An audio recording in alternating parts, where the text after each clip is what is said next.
Scared to Death is explicit in every way. Please take care while listening.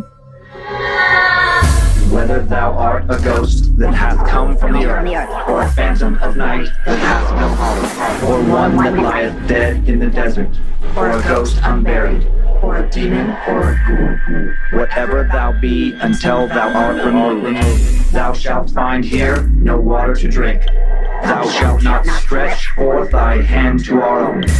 Into our house enter thou not. Through our fence break through thou not. We are protected, though we may be frightened. Our life you may not steal, though we may be scared to death. Welcome to Scared to Death, Creeps, Papers, Roberts, and Annabelles. I'm Dan. I'm Baby Baphomet. Oh, geez. There's Lynze.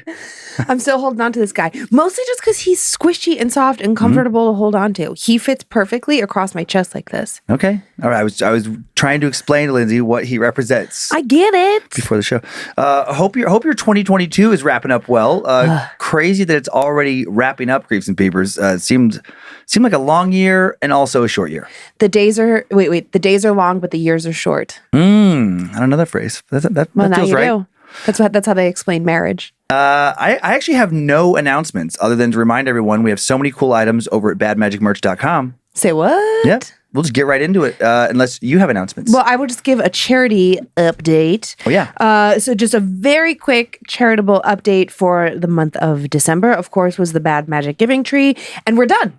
We have shopped. It's over. It's complete. Awesome. And massive shout out to St. Joan, who's working for us. That's my mom, in case you haven't been following along. She was the best asset to our team this year. I love her so much.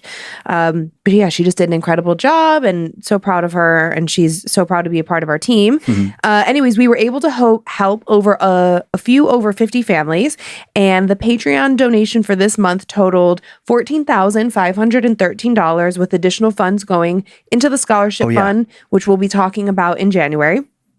And then the fans donated $10,034, and that wasn't quite enough between the two to cover the cost that we had. So instead of Dan and I just matching dollar for dollar that $10,034, we as a couple donated $13,000 to the cause. So all 53 families have been shopped for. 152 kids will have a magical Christmas because of you guys, your support, your love, this community. Can't talk about it too long, so I'll just start crying. So good job, guys. Thank you for ending 2022 on a positive note. Bring some happy holidays. Happy holidays. Some Christmas kids, maybe some Hanukkah kids. We don't know. They're getting some Chinooka. Just kidding. Christmica, all the things. Whatever it is. Baphomet days. Oh, geez. What horror do you have for us this December? Oh, well, I have a long-winded tale about a lifelong attachment, but it doesn't really dawn on the person what's going on until the very end, which is, and when it does, it's like, ooh, whoa, that's uncomfortable. And then a haunted teddy bear. It's so creepy. It's so creepy. I love the second tale. Good little twist on the haunted doll. Exactly. I'm very excited about both of my stories. My first story is a story about a couple teens who grab hold of an old book that I had heard about before of occult summoning spells. A very old occult book. I wrote that book. Yeah. And then they seem to have opened a door that should have stayed closed. I don't want to give away more than that. And then next I have another story featuring some true crime basis. Different spin than we've done before, though. Did a convicted killer, Gary Mark Gilmore, do what sent him to death row because his mother brought something dark into her life long before he was ever born that ended up kind of infesting him? Huh. And within that tale is some random Nike trivia you'll have to. Ooh, okay. That I thought was pretty fascinating. Well, I'm returning a pair of Nikes I got. I'll probably be happy about that. Are you cozied up and ready to get started? Just about. I'm going to show you. I like your jacket. Thank you. I'm very colorful today. Mm-hmm. And the story, we just start right off, by the way. There's no setup. Okay, well, let me get my socks out. I got some Santa socks. Hello, cute. Santa Claus. Last week I had Christmas trees. Next week, I don't know. I don't have any Hanukkah socks. I got to go get some. Anybody? Anybody want to send me some? Okay, you ready? I am ready, Paschetti. Time now for the tale of the summoning.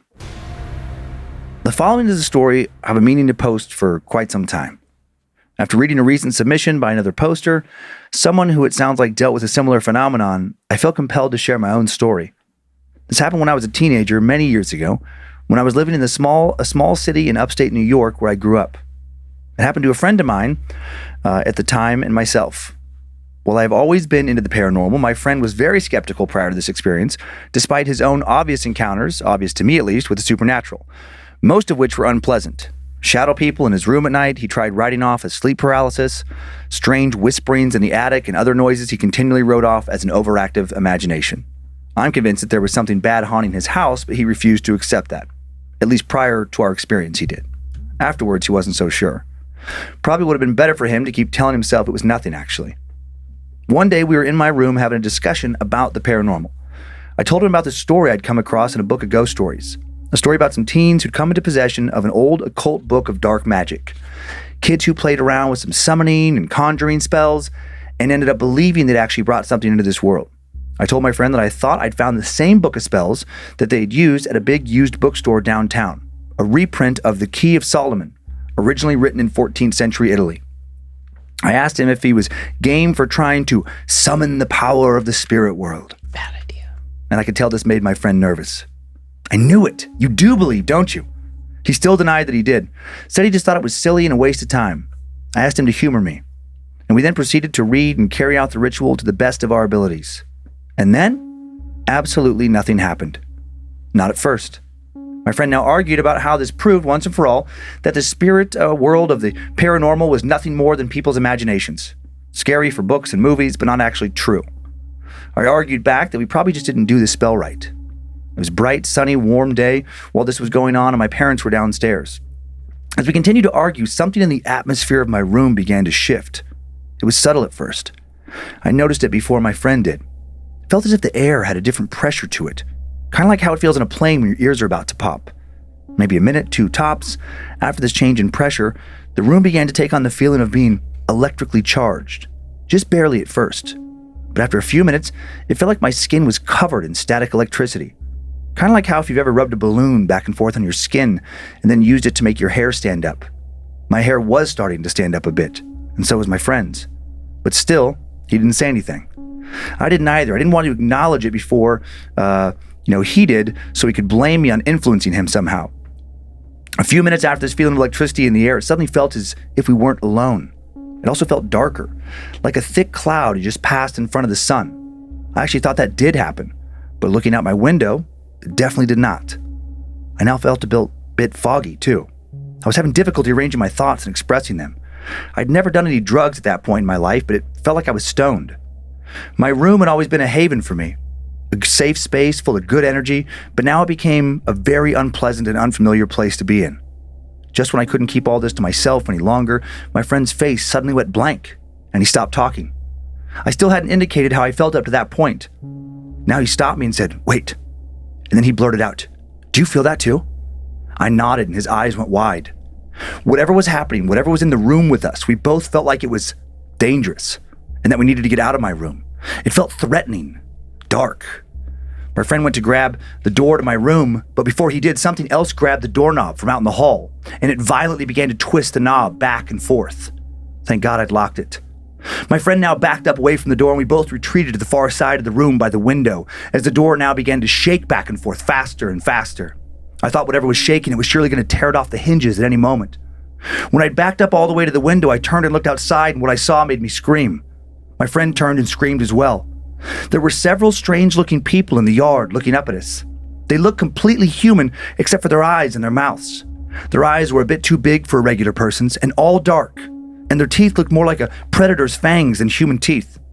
The door now stopped shaking and swung slowly open as we stared at it, mouths open. We both quickly glanced back outside, and those people, or whatever they were gone. "Do you think they're inside the house?" I whispered to my friend.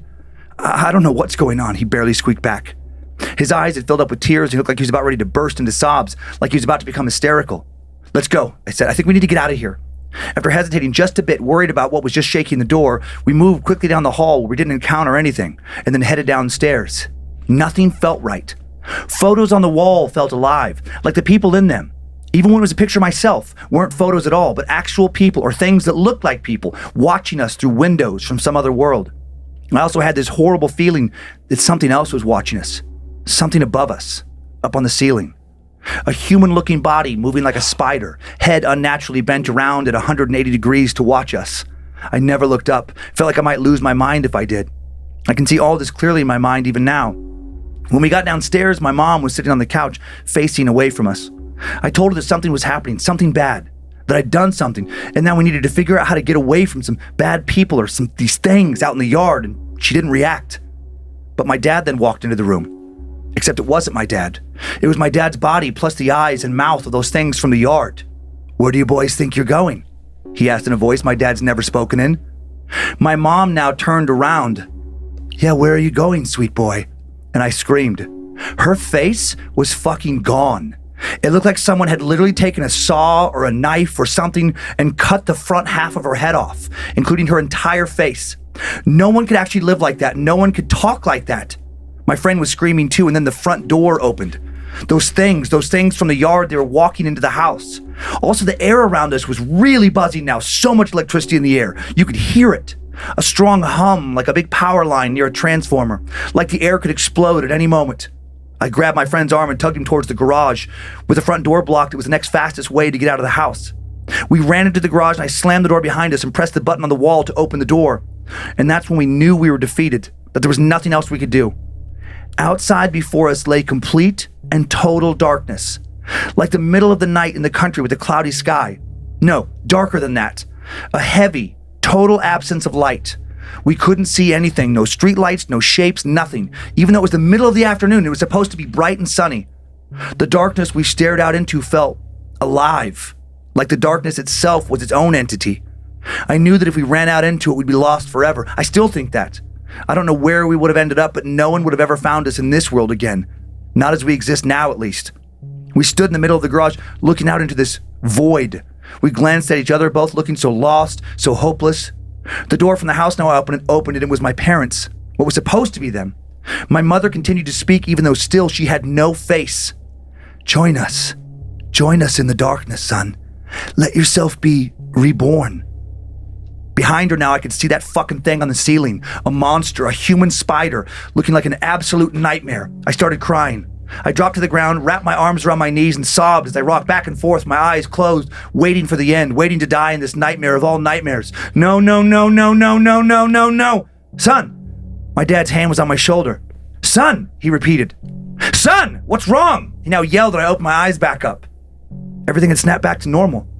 It was my real dad, and it was sunny out. My real mom stood behind him. They both looked incredibly concerned. My friend was standing next to me, rubbing his eyes. What the hell?" he said as he looked around. I popped up and ran outside to look for those other things. Nothing. No feeling of pressure or electricity in the air either. The street sounds had returned. I hadn't even noticed the eerie silence before, with everything else going on, but now I noticed what I had not been hearing earlier. Children playing, birds chirping, someone mowing a lawn. My parents told us that we'd both walk down the stairs like we were in a trance. They thought we were joking around at first, just being weird. When we looked at them, we looked like we were seeing monsters, because we were, and we ran out into the garage. I confessed and told them about the book. My family's not religious, so it's not like the occult was forbidden or anything, but they looked a bit freaked out. I'd never taken them for paranormal believers, but I think maybe actually they did believe us. Some of it anyways. My dad went and got that book, and well, I don't know what he did with it. He didn't say, and I didn't ask, but I've never seen it since. Then he took my friend was a believer after that, but no longer a fan of the paranormal. No more horror movies, no more talking about that stuff even. Pretty soon he stopped coming over and started avoiding me. I think he just didn't know how to process what happened. I'm not sure I know. I'm still a fan of the world of the paranormal, but a lot more scared than I used to be. Still can't watch a scary movie in the dark. Nothing's happened since that day, but I'm constantly worried something could happen again. Every time I feel some static electricity or a pressure shift in the air, I'm on edge. I'm waiting to see one of those things, waiting for that void to return, that door we opened. Terrified it will swallow me whole and show me more of the things I'm convinced we summoned out of it to visit us that day. That's so creepy. Mm-hmm. And what was that called? The Key of the Book of Solomon? No, the Key of Solomon. I've never heard of that. Yeah, just like there's these old occult books from medieval Europe mainly that just have to do with like literally like, the magic, but like magic with the CK at the end. And these kind of old rituals for summoning, conjuring spirits, demons, different things, like lengthy kind of spells and things when, I think where people actually kind of derive like, modern movies and books about like magic. I mean, it was a time when, people were truly believing that this magic was real and performing these rituals and spells and stuff. And there's these old books about it. Well, I wonder what his dad did with the book. I hope he burned it. Yeah, I don't know. Because I wouldn't want my kids having access to that again. It's like, kids can't be trusted. Yeah, that one, I like that story because it's, I couldn't remember coming across another story where it's like somebody, it reminds me of kind of the elevator game. A little bit where it's like the person walked out on that floor and it was like this bizarro world. Yeah, like Twilight. But this one where it's like reminding me a little bit of Stranger Things too. It's like oh yeah, like kind upside down. Like if you just opened up a rift into this other kind of place and maybe they didn't do the spell completely enough, or where it was like permanent or they were going to get lost in there. Right. But it's like they were shown a little preview of what might exist, kind of juxtaposed right on top of them. Yeah, I don't know. Be so scary to see your parents like that. The place that you go for comfort in your toughest, scariest, darkest moments is now you can't trust it. Well, in that moment you can't trust it. I always interpret like stories like this again, if they're real, if the person's, saying what they actually saw, that it's just like whatever they're seeing, it's not even like that whatever they're seeing would be like that all of the time. It just represents whatever scares them the most. It's like there's just some kind of like, twist of like a hell on earth kind of thing or an actual hell type place that the whole point of what you're seeing is just to instill the most fear possible in you. When I hear stories like this, I think of an alternate reality living side by side with ours. Just that you just kind of jumped from our reality to the next one over. And not that that's the thing that you're the most afraid of. I mean, it could be, sure, but also just that it's just this world that lives next to ours that at any moment you could just slip into it. You could just be pulled over there. And we don't talk about them on this show, but there are like stories out there of people having similar experiences to this, but it's instead of a dark, horrible, evil dimension, it's the opposite. It's great. It's like full of light and love and warmth and stuff. Oh, I want to go to there. So there are like, claims out there of people getting glimpses or slipping into for a moment, like I guess what you call parallel dimensions that are good or bad. Like some euphoria. Okay. That sounds nice. Yeah. Let's do that. Let's do more of that one. Not for this show. Ew. Nope. Baby Baphomet says he wants to go to Euphoria. Yeah, I doubt it. I don't trust Baby Baphomet. No pics attached to the story, but here's some no-face fan art by Gilberto Sorin Zaragoza. Gilberto. S0R3N on ArtStation, this website. That face in the back. That's exactly what I was thinking of the mom. Yeah. No. I was actually, it's close to what I was picturing. I was picturing no mouth or anything. There's when something's bisected, I think is the term for it. But like if you just took a saw and just started at the top of the head in the middle and just cut straight down. That's gross. So you just don't, it's just gore. It's just like half, blood and brains and bones. That what you just showed me is actually scarier to me than a bisected face, if that's the right term. Yeah. Because the gore part of it just kind of grosses me out. It doesn't scare me. Whereas like this scares me because it's not even uncanny valley. It's like whatever the opposite of that is. Like what's supposed to be there. Yeah. And you expect it to fit this format. Like every time I'm in a store and I see the back of a person's head and they turn around, I expect to see two eyes, a nose, one mouth, and just a quote unquote regular person. And when somebody turns around and they look like that instead, that's more terrifying to me because it's like, that's not what I was planning on seeing. They're both scary to me. Like the hardcore gore, I'm not a big like slasher flick kind of person. It doesn't bother me. But in a setting like this, where someone is still like body language carrying on as if everything's okay. That was a horrible disconnect. Yeah. But their face is in some state of trauma that like a person couldn't survive. Yeah, I can see that. Yeah. Did you have any other photos No, or just that one? Just that one. Yeah. Oh. I like when you have photos. Yeah, I got a bunch for the next story. Okay, good. Do you want to head over to it unless you have more questions? Do you want to go? Yeah, we're ready. Okay, you ready to go? Let's go. Let's go meet Gary Mark Gilmore. You know that I just think of this thing as like sweet and squishy. I do. Okay. I'm going to bring him to bed with us. All right, so a little bit of setup, and then I'll get into the story here. Okay. We'll get to meet Gary a little bit here. No, Gary. Gare Bear. On January 17th, 1977, convicted murderer Gary Mark Gilmore was executed in the state of Utah. There's no question as to whether or not he was guilty. But there is the question of why he did what he did. He would never express a motive. Others have wondered, including members of his own family, did he end up becoming a killer due to his mother dabbling in the occult years before he was even born? That is what his mother would die believing. Before exploring the paranormal family history that may have led to his final crimes, let us first get to know a bit more about Gary.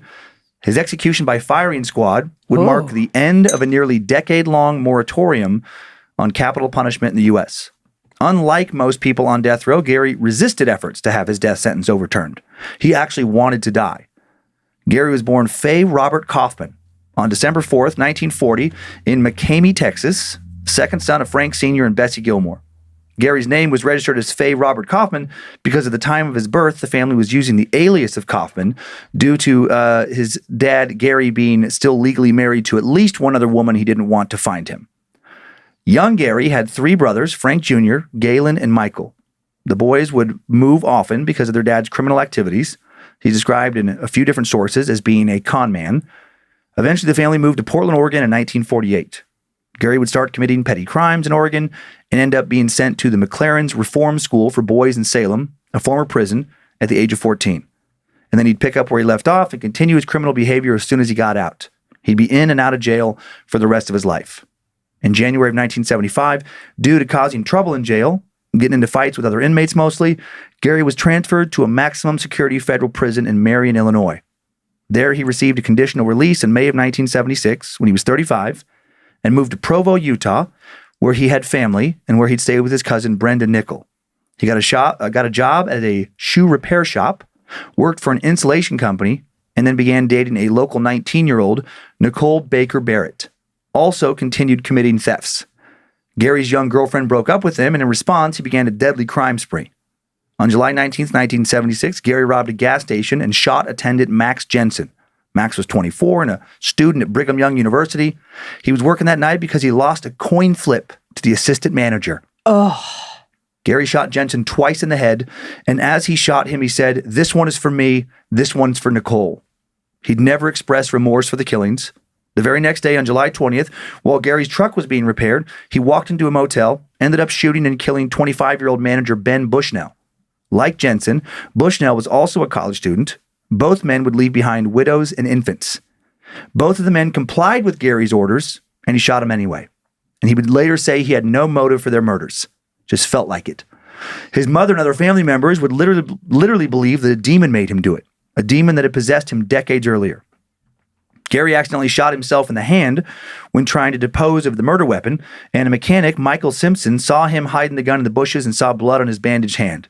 He heard about the shooting on a police scanner, so he wrote down Gilmore's plate number and called the police. Gary then called his aunt to ask for bandages and painkillers. She also called the police to report him. And then he'd be arrested trying to drive out of Provo. Gary quickly confessed to both murders, but due to a lack of evidence in the Jensen case, no eyewitnesses, they only ended up trying him for Bushnell's killing, the easiest to convict him. On October 7th, 1976, 35-year-old Gary Gilmore was convicted of murder and sentenced to die. Gary was described as completely emotionless when he heard the jury's verdict. When asked to choose between being hanged or the firing squad, Gary calmly said, "I'd rather be shot." The U.S. Supreme Court had just reinstated capital punishment on July 2nd of that year. Perfect timing because Gary very much wanted to die. In prison, he attempted suicide twice. Gary's mother, convinced it was her fault Gary turned out like he did, requested a stay of execution on his behalf, but then when Gary heard about it, he had a letter published asking her to stop requesting that. On January 17, 1977, Gary Gilmore got his wish and was executed. And his last words, calmly and coldly spoken, were, "Let's do it." Random trivia. This got quite a bit of press. The founder of the premier advertising agency, Wyden Kennedy, Dan Wyden, would later credit the Nike slogan, "Just do it," Stop it, to being inspired by Gilmore's last words. Prior to being shot, Gary was hooded and had a target placed over his heart. He actually had requested to be executed without a hood, but his request was denied. He wanted to look his killers in their eyes when they shot him, let them watch him smile as they drew down on him. Gary was shot 4 times in the heart, dead in seconds, and then his ashes were scattered across Utah. And possibly, a demon that had tormented him was released back to wherever it had come from. Author Norman Mailer would write a book, The Executioner's Song, published in 1979, based on Gilmore's life, and it would win the Pulitzer Prize, and would be adapted into a TV movie starring a young Tommy Lee Jones. Gary's younger brother, Michael Gilmore, who would become a senior contributing editor for Rolling Stone magazine, would publish a book about his brother's life and execution called Shot in the Heart in 1994, and it would be adapted into an HBO film about Gary of the same name. While writing that book, Michael researched his family history to try and see where things went wrong in Gary's life and learned about a series of paranormal incidents from his mother's childhood. Bessie Gilmore had played with the Ouija board as a teenager, and she would die believing that when she did, she summoned a demon, and that demon attached itself to her family and later actually possessed her son Gary and drove him to do what he did. Time now for the tale of the Gilmore family demon. Bessie Gilmore grew up Mormon in the early 1900s in Utah. In October of 1929, when she and her sister Alta were shopping in Provo for an upcoming Halloween party, Bessie found a Ouija board at a 5 and dime store, and she bought the board and snuck it home. After her parents went to bed that night, Bessie and her sisters, Alta and Pata, decided to play with it. Bessie's sister Mary was afraid for them. She warned her sisters about a lecture they'd recently received from their bishop about bringing the devil into their house. Another sister, Wanda, threatened to tell their mom, but Bessie warned, "You'll do no such thing unless you want a good slapping." Bessie, Alta, and Pata put their fingers on the planchette, and Alta asked the first question. "Is there anybody there?" All was quiet for a few moments, until, slowly, jerkily, it inched to the Ouija board's corner, to the word yes. Alta asked, "Who are you?" And the planchette quickly spelled out, "I am a dead Indian." Wanda began crying, then ran out of their bedroom screaming. Bessie's mother, Melissa, stormed into the bedroom, saw the Ouija board, and asked, "What have you brought into my house?" She was furious, told the girls they were mocking God. She was especially angry at Alta, who she thought should know better. She ordered Alta to take the Ouija board outside and burn it. When Alta came back into the room that night, she whispered to Bessie, "Mother went back to bed. I hid the Ouija board in the barn." A few nights later, on Halloween night, 1929, the girls went to a party at their local church. Hours later, at around 2 a.m., Alta and Bessie snuck out of their bedroom window and into the barn. Under the light of a kerosene lamp, they got out the Ouija board. They asked the same questions as before and got the response, "I am a dead Indian. I was killed because I killed a white man. He stole from me. I want back." They were interrupted again when their father now walked into the barn. He chopped the board up with an axe in front of the girls and threatened serious punishment if he ever caught them, quote, "worshiping the devil again."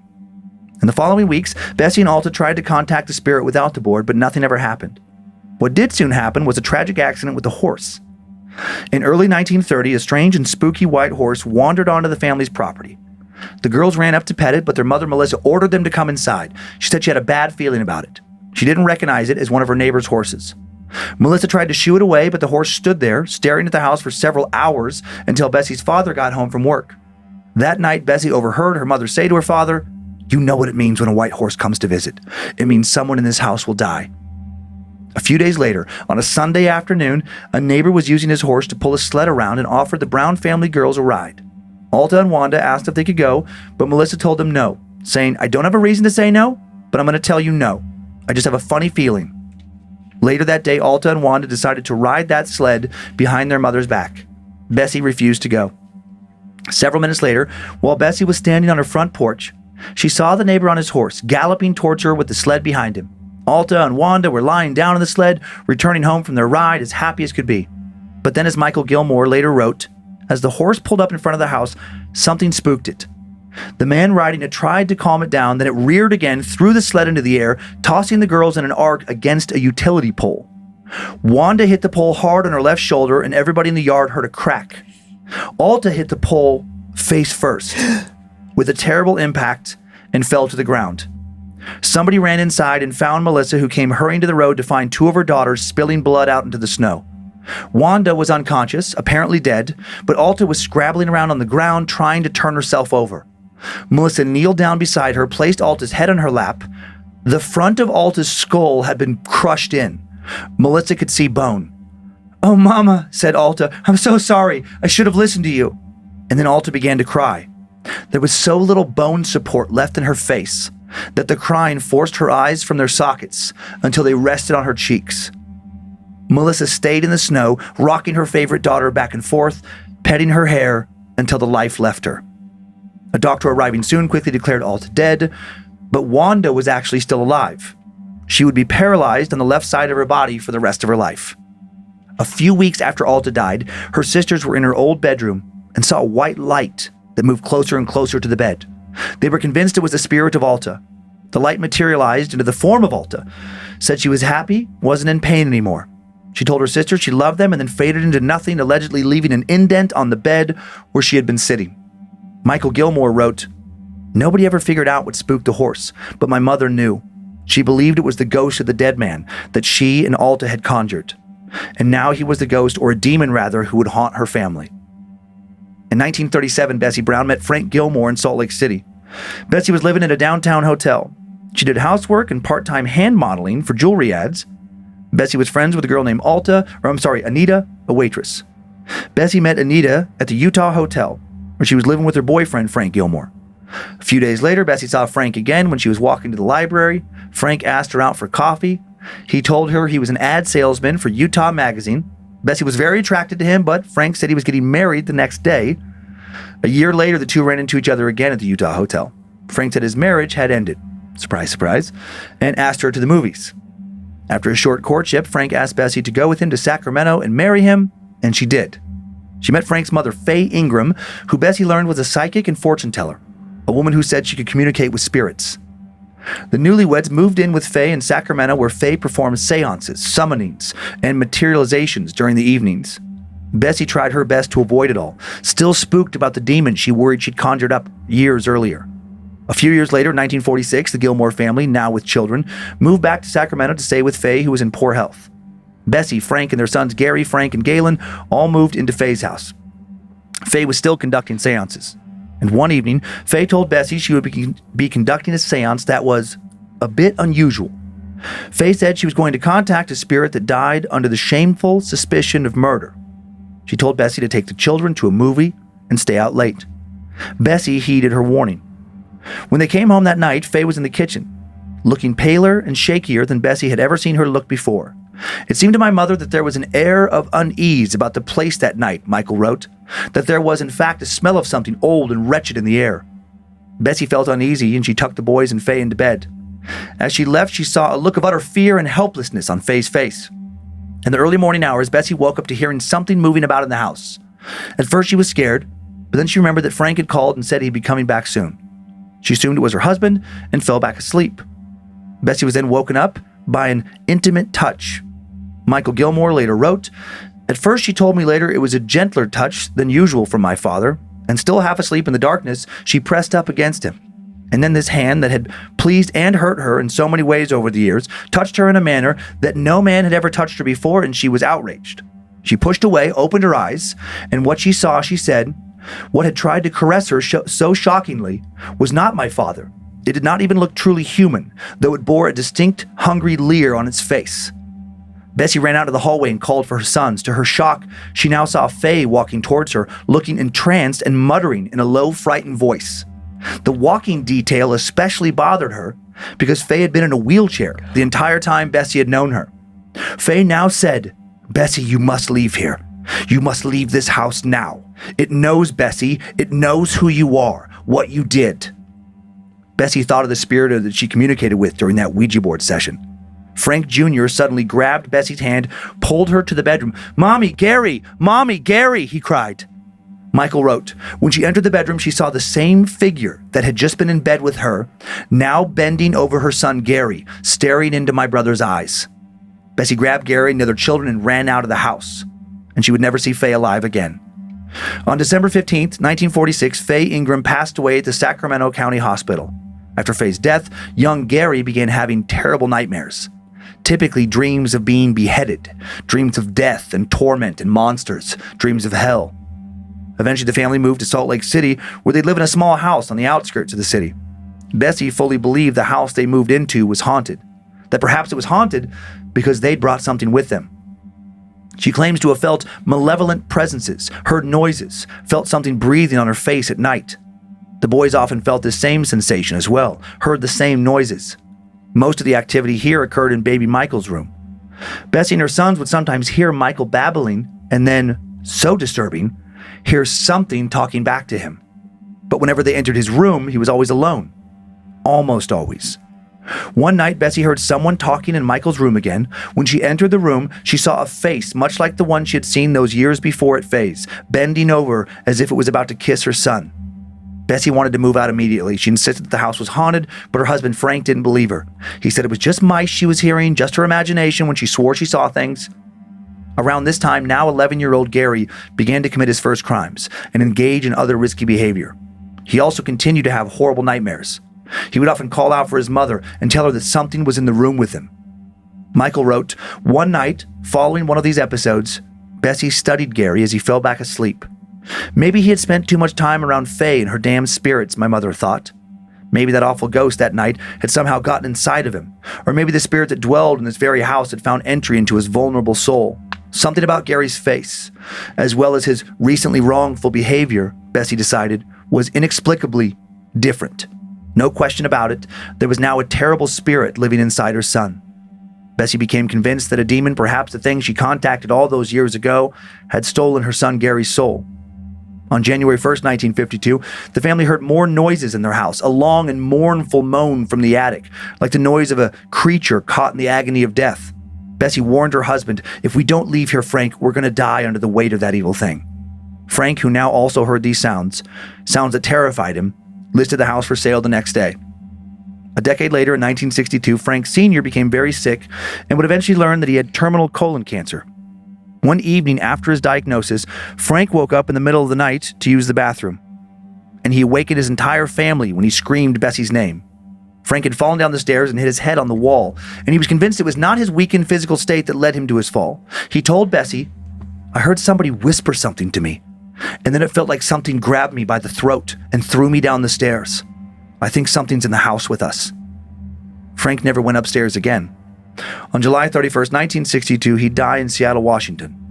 Just over 6 months later, in early 1963, Gary's behavior was worsening. After the 22-year-old was jailed for driving with an open container, he began assaulting inmates, and the judge ordered a psychiatric evaluation. Gary threatened people at the hospital and harmed himself. He also said creepy and disturbing things like he wanted to bleed to death, wanted to die, but most he wanted to bleed to death. Doctors diagnosed him with sociopathic personality, antisocial type with intermittent psychotic decompensation.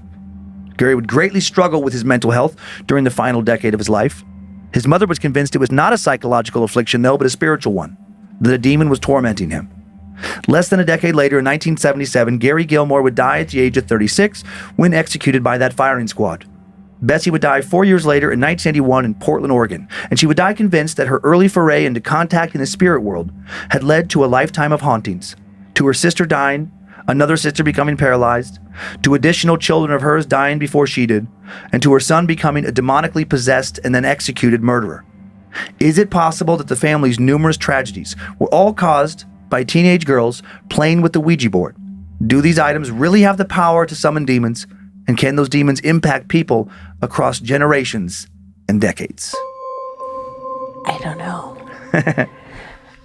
Excuse me. I've never really thought about that. Mm-hmm. I mean, because we've talked about, like lifelong hauntings or an entire family being affected by a haunting, but this is different where it's like handed down. Right. And I don't even know if that's the right word. A lot of crazy claims that he uncovered about his mom and the family, though, right? Yeah. Man. Yeah, but he's also nutty. I mean, I don't know. It's like he's not totally stable. So is it a series of mental illness? Totally. Yep, that's always a possibility. But then also, we've dipped our toe in that water of like, is there the possibility that sometimes mental illness is the diagnosis, but really what's going on is some sort of possession, manifestation. And we've talked about it could be both. It could be like the people not believing you could drive you absolutely crazy. Yeah, totally. I don't know. I don't know, but he also just sounds like a naughty pants. True. I don't know. I do have some pictures. Okay. Creepy picture of Gary Gilmore following his final arrest and trial. Yeah, he looks disturbed. also he looks like Bill Nye the Science Guy's naughty brother. He does, actually. Yeah. He does. This next picture is his final girlfriend, the much younger Nicole Baker Barrett. They would get back together after his final arrest and form a suicide pact. She would smuggle sleeping pills into prison for him, and they'd both overdose, but live. Man. She had a crazy, hard life before she ever met him. I was just going to ask, I bet that she was 19, if I remember correctly. She was already married twice before meeting him. Man. And had a couple kids, couple different dads. She came from I think a broken home, and just a lot of early struggles. Yeah, I don't think a broken home is what defines you in that way. But you can add, it's technically you came from broken homes too, but it's various components, I'm wrong fine. crowd. I'm normal. Ish. This next one, baby Gary, with his parents, Frank and Bessie. Back when life was better. Yeah, just standard, right? Yep, just standard old picture. And then young Tommy Lee Jones. A little baby. I forgot how handsome young Tommy Lee Jones was. This is playing Gary. Look at that athlete. So I don't find him attractive at all. I never did. Really? Yeah. I think he's got a great body, but his face doesn't do it for me. Huh. I thought he was a cool looking guy, like a guy's guy. A man's man. He sort of looks like he's got a great voice. He looks a little bit like Lou Ferrigno in the face. And I don't have a thing for Lou either. All right. Or Tommy Lee Jones. Look at that hair though. Who does he look like? I have no idea. There's somebody what else. you're trying to say. Yeah, sorry. You know how you get a picture of somebody in your head and you're like, yeah. And then one more late 70s UK punk band, The Adverts. Oh.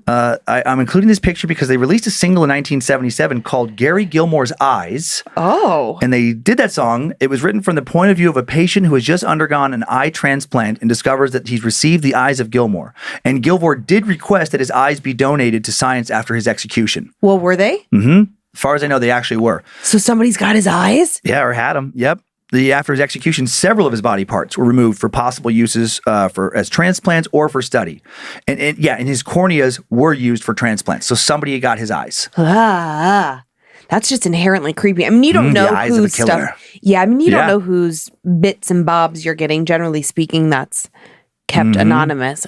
Especially, I'm assuming. But fascinating that whoever got those eyes got the eyes of someone who killed two people, who watched them die. Right. That's unusual. What I was going to say was that I bet that if you receive bits and bobs from a convicted whatever, somebody who is executed, they don't tell you where it came from. No, There's no way. I doubt they would include those details. Way. You wouldn't want to know. No, you wouldn't. No. I'd hardly want to know. If I was on an organ transplant list, I would hardly want to know who my bits and bobs were coming from. Just in general, I think I would feel some sort of weird guilt. Yeah. It's when you think about it, it's such a bizarre transaction. Totally. One family's suffering is another family's bliss. And I don't know, maybe you want to know, maybe you don't want to know, but I'm sure it's you're receiving the heart of a 45-year-old white male from Idaho. But I don't even know if they're allowed to give that much information. I don't know. Let's donate our bodies to science. Okay. Let's donate our eyeballs. Okay. What do you think?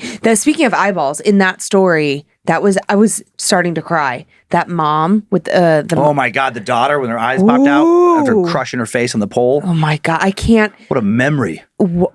I don't think you ever recover from that as a parent. Losing a child, awful on so many levels. But dying in your arms and in that way. So drastic, tragic. And then the other daughter, I can't believe the other daughter survived. I know she was paralyzed, but yeah.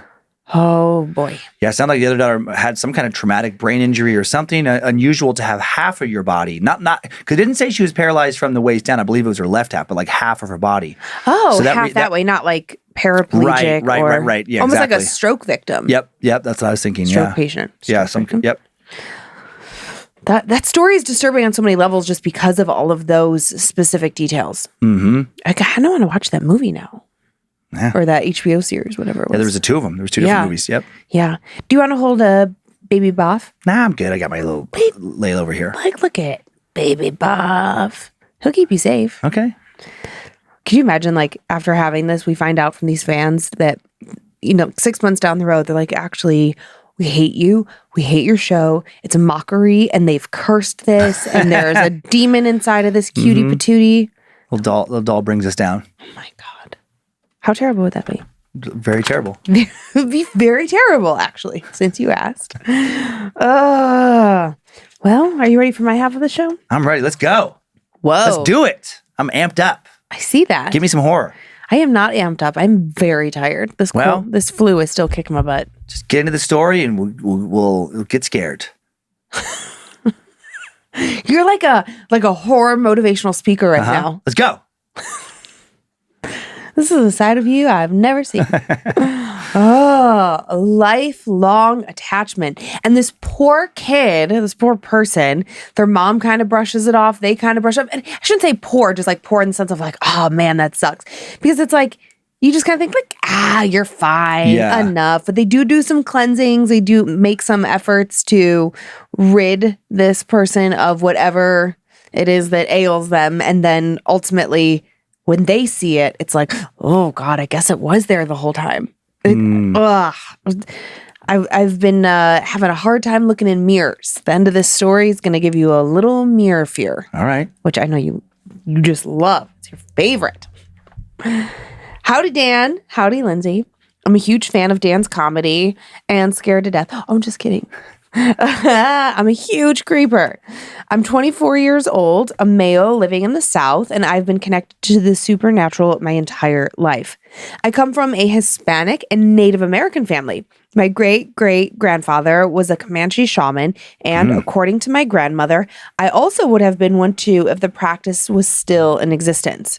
Like her grandfather, I have always been sensitive to the supernatural. Now, with that being said, I am terrified of what I have seen and felt for the greater part of my life. Since I was a child, I've always felt like I wasn't alone. Wherever I have gone, something's been with me. I've always had the feeling like I'm being watched. My mother says that as a baby, I would laugh and play in my crib as if someone was playing with me. And then I would cry when someone else came in the room as if the person I had been playing with had suddenly left as soon as the new person entered the room. My earliest memory or experience with the supernatural came when I was very young, about 5, and that's when he first came into my life. As any normal child, I had an imaginary friend. I named him Gabe. To me, he was just a normal kid who would visit and play with me whenever I felt left out. I was the youngest, and my siblings were 5 and 6 years older than me, and they never really had time to play with me. But Gabe would stay with me and keep me company. When I would go to school or leave the house to go outside, Gabe would get sad because he couldn't come with me. He had to stay in my house. I told my mom, but she wrote it off as me being sad that I had to go to school and that I couldn't stay home and play with my toys. But that wasn't the case, and I told her so. Gabe was mad I was leaving, and I didn't want him to be mad at me. My oldest sister told me to stop acting like a baby, that Gabe wasn't real. And after that comment, Gabe did go away. Or so I thought. One morning, my sister had woken up with a massive bruise on her back. She blamed me, saying I had hit her. And naturally, I got in trouble, but I knew it was something I didn't do. I was so angry, and I hated everyone in the house for siding with my sister. That night, I heard my sister crying and screaming, "Get away from me!" My mom heard her too and ran to her room to see that something was trying to hurt her. My sister said that she saw a little boy in the corner of her room and he was trying to get to her. My mom called my grandma. She came and blessed the house, and I never saw Gabe again, or at least not in the form of that little boy. Fast forward to me being about 14. I had my first encounter with the man that I dubbed the jacket guy. He always wore a torn, beaten up brown jacket and a matching brown hat. My 2 cousins and I were playing in my grandparents' living room while the adults were across the street at my great-grandma's house watching a football game when we heard a knock at the front door. As the oldest in the house, I answered the door. A man was there, and he said he was a friend of my grandma's and that she had sent him over to use the restroom because all of the other ones across the street were currently being used. I didn't think anything of it. It's not like this was an uncommon thing for us, so I let him in. About an hour passed when my cousins realized that the man had never left the house. We searched the house high and low, but he was nowhere to be found. We went across the street to see if he was there, but of course, he wasn't. When I asked my grandma where the man had gone, she said she never told anyone to come over to the other house, and thus began my spiral into insanity. About a week later, my niece, who was 3 at the time, came running out of my room in hysterics, saying there was a mean man touching our uncle's stuff in her room and he wouldn't go away. Thinking someone was in the room, everyone ran down the hall to see what was going on, but no one was there. And that same night, I started to have horrible dreams, waking up to someone standing at the foot of my bed. I would try to scream, but no words would come out of my mouth. I felt this pressure on my chest too. In the morning, I told my mom, but yet again, she brushed it off, saying it was just a dream. And life goes on like this for years. Once a week, I have the same nightmare, wake up to the same presence standing at the foot of my bed, heavy pressure on my chest, and I get no sleep. Until eventually, it stopped. That is until about the time I turned 18 and I saw the jacket man again. And this time, I was walking home from work. I could hear my mom's voice calling out my name. Naturally, I started looking around, thinking that she must be in her car trying to get my attention so she could give me a ride home. Except I don't see any signs of her anywhere. I walk about another 2 miles when I hear her calling my name again, and yet she's still nowhere to be seen. I brush it off, convincing myself that my mind is playing tricks on me. But then I hear her voice again, and this time my mom is hysterical, like she's trying to get my attention because something is wrong. In a panic, I begin running home, but stop in my tracks when I see a man in the distance, just standing there in his torn jacket and his brown hat. I feel a sense of unease wash over me, and by the time I get home, I find my mom has been crying. She had just found out that my grandmother had been diagnosed with breast cancer. I told my mom about the strange walk home I'd had, about hearing her voice calling to me, and the jacket man. Immediately, my mom called my grandma, who again advised my mom to perform a cleansing on me. And then life goes on. For years, my life goes on like this. I hear my mom scream, see the man in the brown hat and jacket, and then find something has happened to someone I love. I think nothing of it, though. It's gotta be a coincidence, right? But it grows worse when I start hearing my mom's scream escalate to blood-curdling levels, begging for my help. I would run to my mom's room, only to find she'd never screamed at all. And for years it goes on this way. I hear her scream, she's okay, and she tells me I'm hearing things. And I feel like I'm going crazy. And then finally one day I'm in my mom's room when she starts panicking, saying that she's just seen someone behind me. We search the house only to find we are the only ones home.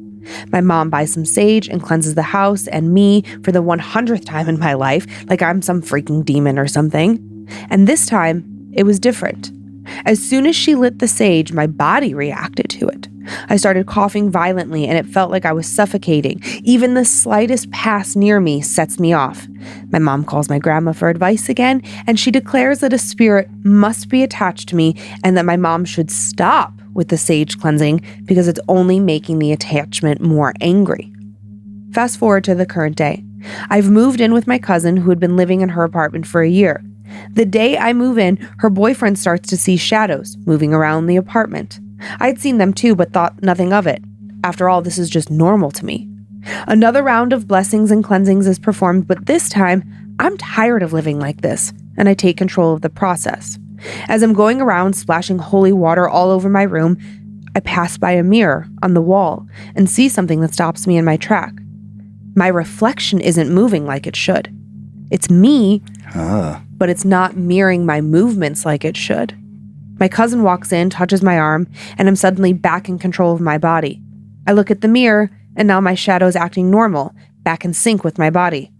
I took that mirror down and I threw it away anyways. Immediately I did this. It's been 2 weeks and I haven't heard or seen anything. Is it finally over?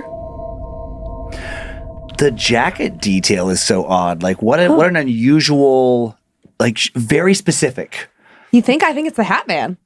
But with the torn jacket, I just never heard about that torn jacket. I'm like, is this some spirit, some deceased family member? Like, who is this? I kept waiting to see if like she would see like an old picture or something and be like, oh my God. Oh, I just assumed that it was the Hat Man because the Hat Man is generally with the hat and sort of like a trench coat kind of. Yeah. Kind of the look. Hat Man phenomenon. I mean, if just yes, if we're going to believe this. Standard disclaimer. Yes, we know. That there's no rule that there couldn't be like a whole bunch of different Hatmans, like which is, like it's multiple entities that share that characteristic for who knows why. Right. Yeah. The one of them needs a new jacket. One of them's been shopping at a shitty store.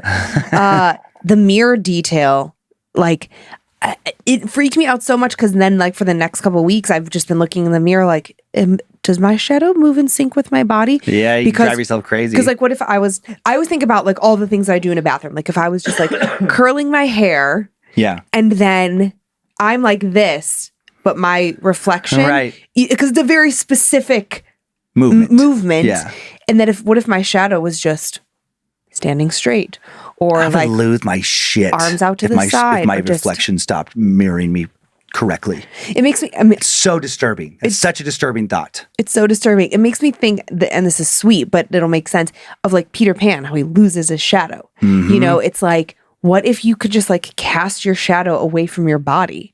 What is that? Yeah. You know what I mean? Like, what if a spirit rather can do that? Separate you from your shadow. What if you were walking down a street middle of the day? The sun is behind you. Your shadow is in front of you. You are walking, but your shadow stays, or your shadow goes in a different fucking direction altogether. This is the kind of shit that's gonna pop into my brain next time I do psychedelics. Oh, well, that's gonna be fun for me.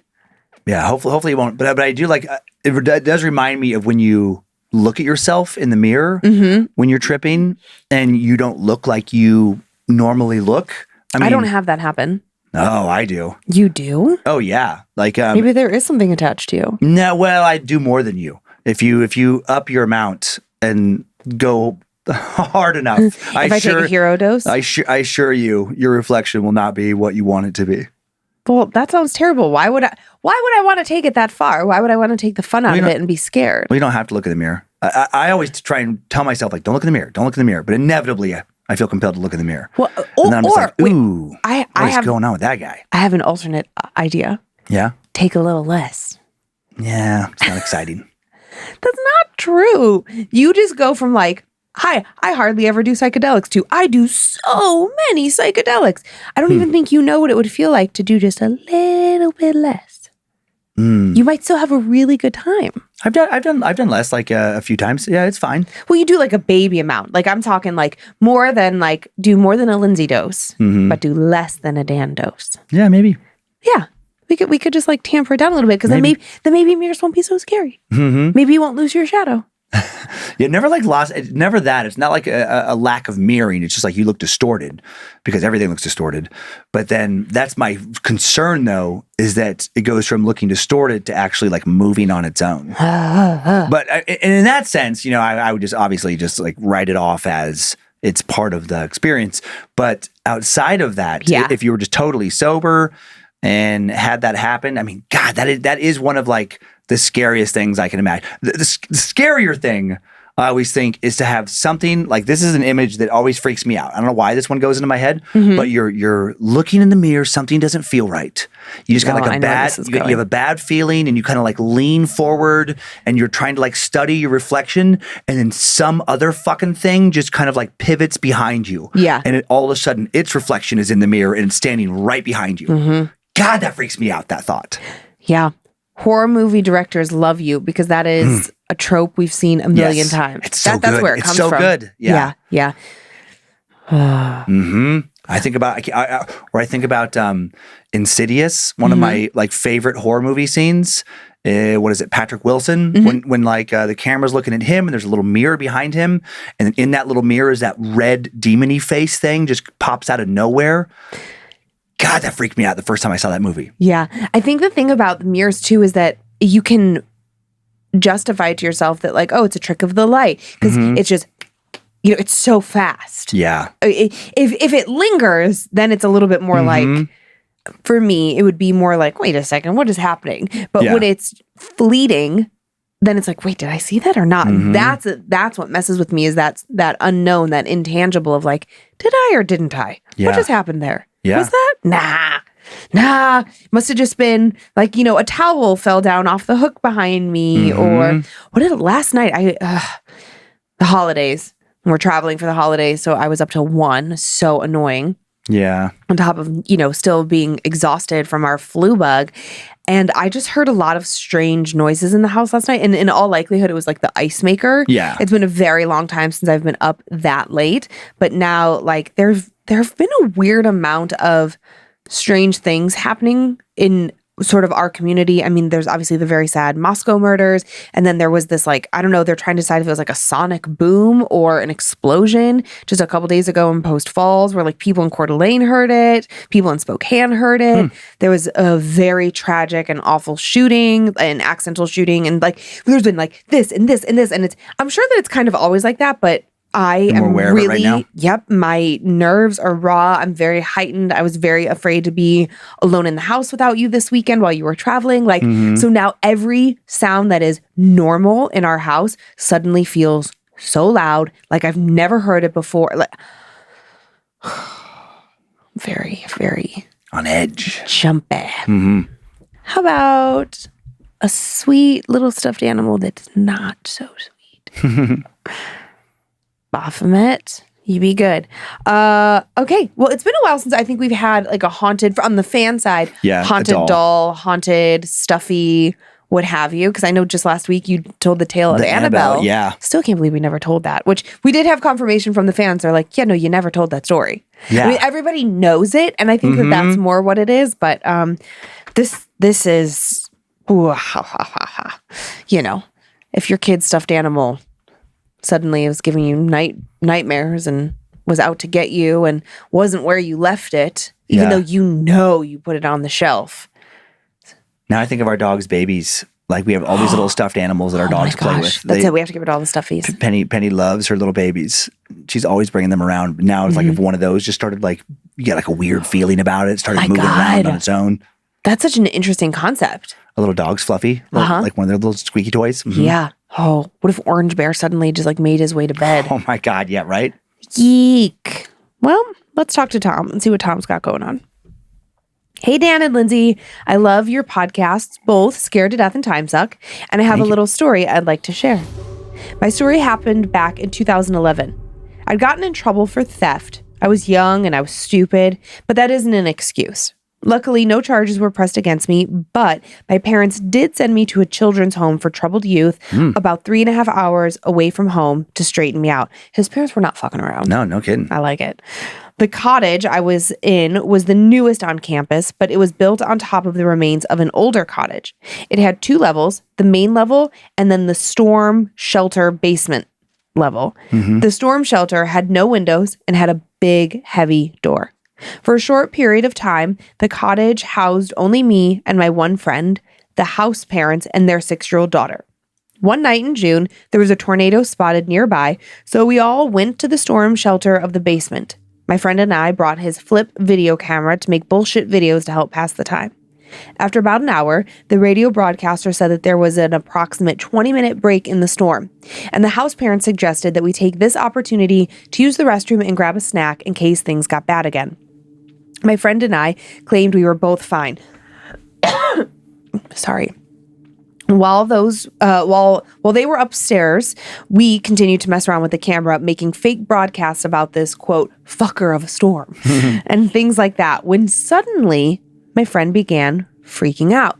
He was pointing at something behind me. What? I said, what? I didn't see anything behind me. Dude, something just shut the door. I told him not to fuck with me, and when I turned around, I saw that the door was nearly completely shut, and I got freaked out. We quickly rewatched the video, and sure enough, the door that had been completely open slowly began to close shut all on its own. When our house parents came back downstairs, we asked them if anyone had come down to shut the door. Of course, they said no, and that they were going to ask us why we had shut the door. That freaked us out even more, and that small story establishes the creep factor of this place. There was a large building they used for offices and meeting rooms that had a basement with donated clothes, toiletries, and things we might need or could use if our family didn't send us with something. One day, me and my new roommate were waiting for our parents to pick up us for a week-long home visit. Our house parents had already left for their vacation, so we were told to help clean out the donation area until we left. They said we could keep anything we wanted, but to organize the items we didn't. I'm a larger guy, so I knew none of the clothes would fit me. I had grabbed some stuff for my brother and my cousins before I went home. I ended up actually finding a leather jacket that fit me to my surprise, so I kept it as well as a top hat. When we were getting ready to leave, I just happened to see an older-looking teddy bear with a bowler hat, a vest, and a brown tie sewed to the vest. It was animatronic with a key twist in the back that played the song Teddy Bear Picnic. I grabbed it from my mom since she used to sing that song to me at night when I was a kid. I had forgotten it when I went on my home visit, but had planned to take it the next time I went. It would never make it to my mom, though. In fact, that teddy bear didn't make it past the first week in my room. Since this is a place for troubled teens, our windows and doors were locked and alarmed every night until the morning when an access code is typed in, and this was so that none of us could sneak in or out. It also means that no one could come in to do any of the following things that happened without us knowing. The first night back from visiting my parents, I'd put the bear on my desk, located at the foot of my bed. Our beds were parallel to one another, but about 8 feet apart. My roommate was a heavy sleeper and snored like a broken chainsaw, so I was having trouble falling asleep, but finally began to drift off when I heard a crash come from the bathroom. I decided to just go to bed and figure it out in the morning. My roommate had been up before me the next day, so he got to the bathroom before me. He said, "Hey, I put your bear back on the table." "Oh, did it fall?" I asked. "No, you left it in the bathroom. Why'd you have it in there anyways?" I went cold. That must have been the loud crash and thud I'd heard the night before. We decided to do a test with the bear. We put him in my closet and shut the door. The next morning, we found the bear sitting on the bathroom floor. Immediately, we felt sickly scared, but with nervous chuckles, we tried accusing one another of doing it. When we finally realized we were both telling the truth, we decided to prove once and for all that something was fucking with us. I grabbed a chair and put the bear on the highest shelf in my roommate's closet. Neither of us could get to it without a chair. We figured that this way there was no possibility of bullshitting one another. The next day, that damn bear was on the bathroom floor again. Freaked out, we didn't know if throwing it away would do anything, seeing as this thing seemed to be moving all on its own. My roommate had had enough and decided to dismantle the bear, taking it apart limb by limb and removing its head, and then we threw it all in the trash. That night, I took the trash out and made sure that fucker went with it. Fast forward 2 days. I got up first that morning, walked past my sleeping roommate, opened the bathroom door, and there, on the floor, was the bear's brown bow tie. It should have still been on the bear's vest, as I had seen it like that when I put the pieces of the bear and its clothing in the trash myself the night before. I hope you have a great day and keep on giving us the only good STD. Hail Nimrod, forever your creep, Tom. Thanks, Tom. The bow tie detail is pretty disturbing. I mean, and if his roommate was messing with him, man, he did a great job. But going back to that thing of like, how could he be? Because they're locked in their rooms every night. Right. And so he would have seen or heard him like move the chair to have to get to that shelf to then sneak out of the room, shut the door, to put it in on the bathroom floor. Even more, they can't leave their room at night. So they are locked in the bathroom at night. Yeah. No. Sorry. Okay. So he threw the bear away. The bear's gone. Okay. Right. The last part. Yeah. When the bow tie comes back up. Gone. Mm-hmm. And that's what I'm talking about. Sorry. Yeah. And then he wakes up and he finds remnants of the bear in the bathroom. That's not possible. Who would have to be fucking with them would have to be the house staff member. Yeah. Mm-hmm. Like going to the trash. And it doesn't even sound like they told the house parents what was happening. Right. That they didn't know that they were being necessarily terrorized by this bear. Yeah. Strange. I mean, I guess there's like the small possibility that the roommate, after Tom took the bear and threw it in the trash, that the roommate somehow stepped away from. It doesn't sound like there's a lot of kids here. So the roommate would have to be very sneaky, step away, get out to the trash bin, get the bow tie off the vest, bring it back to the room, keep it in his pocket, wait for Tom to be asleep. Like, it's such a long and be a good actor in all these moments to have Tom not be suspicious that they're messing with them. No, and Tom, in my opinion, seems more suspicious, like a more suspicious person than the roommate, where the roommate seems more in shock. So it's like, I don't know. Yeah. What does it all mean? Who knows? Baphomet, did you do it? We need to give him a different name. I mean, I know what he is, but maybe we can call him like Bobby the Baphomet. Bobby Boo. Do you want to do some Annabelle shout outs? I do. I can start. Great. And I also want to just thank everybody for the ratings and reviews lately. I don't thank you for that enough. It is so helpful. It helps us find new listeners, keeps us up in the charts, and and people check that stuff out. So thank you. Yeah, that is all really important. Like, we are constantly always like looking at those things, and everyone wants to remain relevant and have the show be enjoyable and found by others. So thank you. Yeah, thanks for continuing to grow our show. Thank you. And I want to thank the following Annabelles: Victor Cairo, James Allen, Emily Gordon, Alana Bonilla, Jennifer Smith, Manna Schwartz, Alyssa Ladonato, The Great One. Nice. That's me. Lyle Saracino, Holly Bianchi, D.V. Setner, Logan Ruggles, Linda Studer, maybe, Trent Coulard, Adini Oronia, John Schafel, Diana Bowles, Poison Ash, Timothy Coomer, They Call Me Mr. Tony, Donatello Yorman Imaje, your old pal Seamus McFuck Yourself. McFuck yourself. Yeah, they put McFuck Yourself, yeah. And then Cynthia Hawkins, Elizabeth F. Bell, and Amy Rowland. Nice. I love that little baby Layla. I don't even know if there's any more in the store at this point, but those are the handmade ones. They're so cute. Okay, I'd like to thank the following Annabelles for all your support. Liz Ertl, Maddie Smith, Nikki Helderman, Tammy Provost, Amanda Burgess, Aaron Goldsby, Amy Amajandro, Amanda Booth, Ryan Carroll, Sheila Hemingway, Loop Scoop Pooper, Jennifer Young, Jessica Miller, Sarah Cahermanes,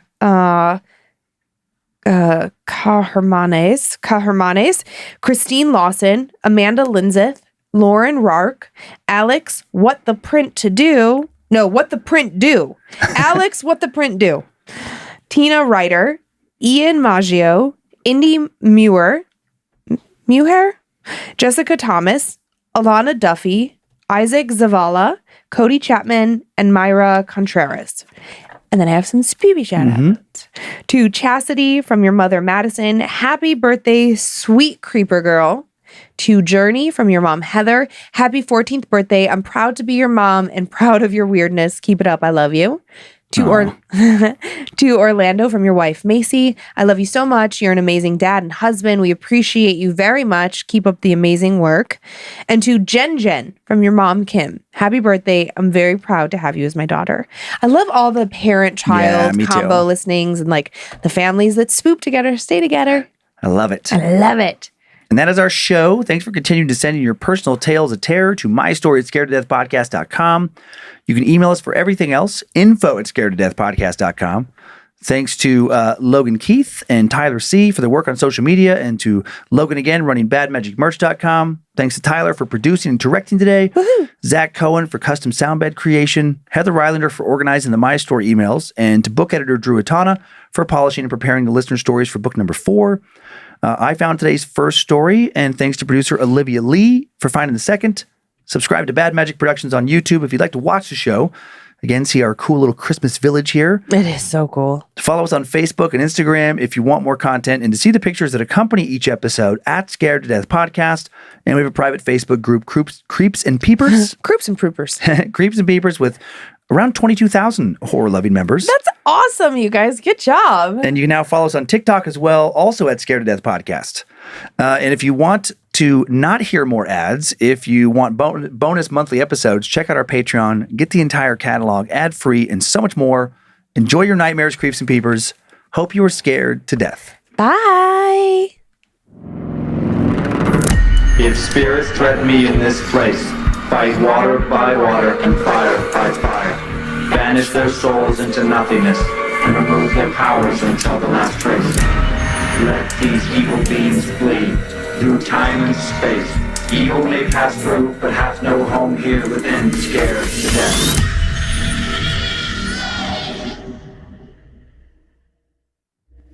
Bad Magic Productions. Welcome to Scared to Death, Creeps, Papers, Roberts, and Annabelles. I'm Dan. I'm Baby Baphomet. Oh, geez. There's Lynze.